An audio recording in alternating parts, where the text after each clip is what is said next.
Hi everyone, my name is Akasha and today we're going to be making a 3-ingredient creme brulee.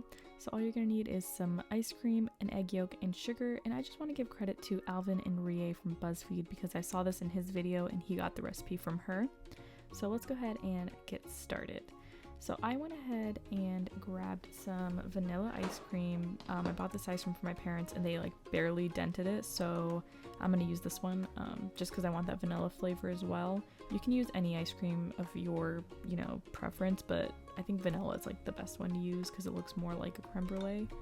And you're just gonna fill your cup up 3/4 to a cup full, and then once that is done, go ahead and pop that in the microwave for about 40 seconds to a minute.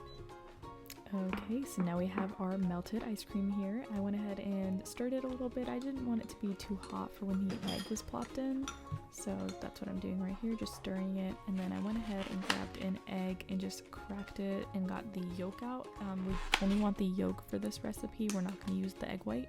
This is just how I separated the egg yolk and egg white. It was kind of a fail, but if you need somewhat of an example of how to do it, this is it. No, I just went ahead and plopped that yolk in there and whisked it up with a little spoon. You don't really need anything special to do this. Maybe a fork is better. So I just went ahead and grabbed a pan and then go ahead and put the ramekin in there and fill it with water. This is a water bath so that the creme brulee comes out with a creme brulee consistency and not like a cake-like consistency, if that makes sense. And make sure to fill up the water like halfway up the ramekin at least, and then you can go ahead and pour in your mixture. So here's how it looked after I took out the other ramekin. I thought I had enough for 2 servings and I didn't. And then I just went ahead and put this in the oven at 320 degrees for 40 minutes. Now we wait. So this is how it looked after it was done baking and chilling in the fridge for about an hour or 2. I just worked on other stuff while it was in the fridge.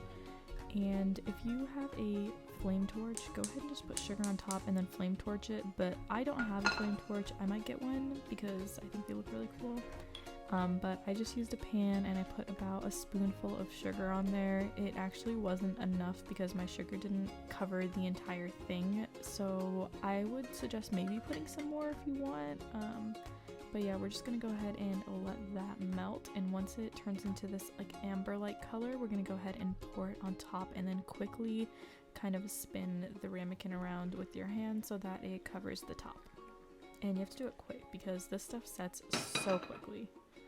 Now I did another layer of sugar on top because I wanted it to be like really even, but you don't have to do that if you don't want to. And this is how it looked after, and the sound is just so satisfying. And now here's a little taste test. I thought it was really good.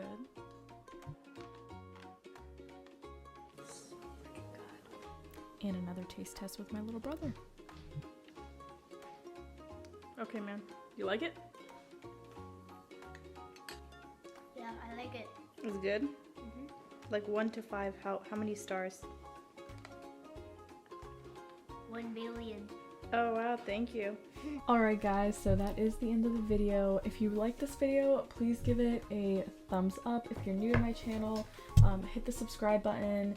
And if you try this out, please comment if you like it because I really want to know what you guys think.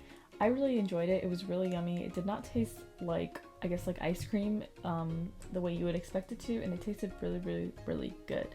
So try it out if you can. It's really good. And it's really easy to make too, and it's just 3 ingredients.